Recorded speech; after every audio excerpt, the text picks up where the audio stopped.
The first time we encountered angles in a folded paper question was last year in our Year 5 end of year examination, Mathematics Paper 1. Let's take a look at that question. In the figure, a rectangular piece of paper is folded along a straight line PN. So the angle that we need to find is this angle MNL. Now, a rectangular piece of paper, rectangle, angles in the corner of a rectangle are all 90 degrees. So these angles are all 90 degrees. And this particular angle, PKN, is also 90 degrees because before the paper was folded, it used to be in the corner O. Let's look at the triangle in the middle. The sum of angles in a triangle is 180 degrees. Since we have 63 and 90 degrees, we can find this angle right here. And the sum of angles in a triangle is 180 degrees. So 180 degrees, we just need to take away 63 degrees and 90 degrees. We'll be left with this angle. 180 minus 90 minus 63 is equal to 27. Angle PKN right here is 27 degrees. Let's fold a real paper so you can better understand this question. We know these two angles are 90 and 63 degrees, and we found this angle to be 27 degrees. Let's unfold. At the back of this 27 degrees, the angle is exactly 27 degrees because it's right at the back of the folded piece. And this angle is also 27 degrees since the folded piece covered exactly the same size.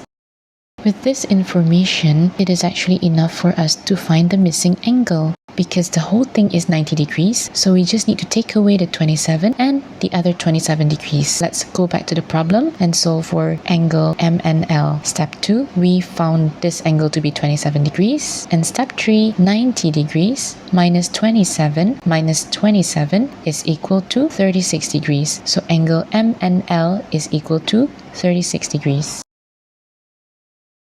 Let's look at the next folded paper angle question. A rectangular piece of paper is folded as shown below. The size of the angle right below the folded piece is exactly the same as after it was folded because that angle was where it was before it was folded.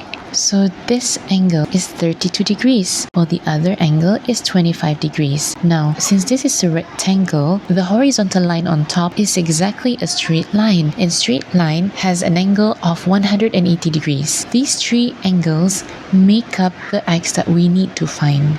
So x is equal to 180 plus 32 plus 25, which is equal to 237 degrees. So x is equal to 237 degrees.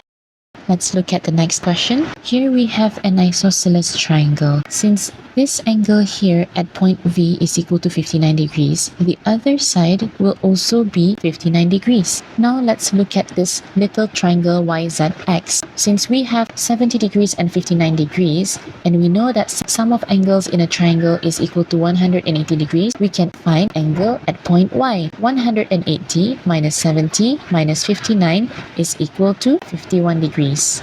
So this angle at point Y is equal to 51 degrees, even after it was folded. Let's fold a real paper to see why. Okay, we have these three angles, 70 degrees and 59 degrees, and we found this angle to be 51 degrees. So if we fold along this line right here, you'll see that the other side of the folded piece is also 51 degrees because it's exactly behind the 51 degrees. And the size of the angle right at the bottom of the folded piece will also be 51 degrees because the folded piece is covering exactly the same size. From the question, this is the angle A that we need to find, and you can see that we have all the information that we need to find angle A because this line right here is a straight line, and angles on a straight line has a sum of 180 degrees. Let's go back to the question and solve for A. Don't forget the angle that is exactly at the bottom of the 51 degrees, which is also equal to 51 degrees. As we've seen,